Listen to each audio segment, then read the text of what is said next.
Pria penjual cireng ini viral di media sosial. Bukan berbentuk cireng pada umumnya, pedagang ini menampilkan cireng unik berbentuk hewan, mulai dari naga hingga buaya yang dibanderol seribuan per bijinya. Adonan awalnya dibentuk sedemikian rupa, hingga persis seperti buaya. Bahkan bagian atas adonan cireng itu dibuat seolah-olah ada sisiknya. Pria ini menggunakan bantuan lidi dan gunting untuk membentuk cireng hewan yang dijajakannya.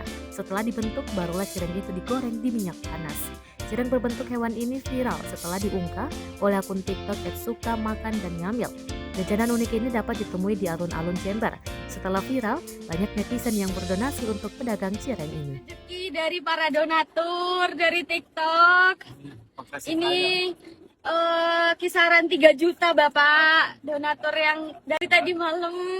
Iya Bapak. Ya Allah.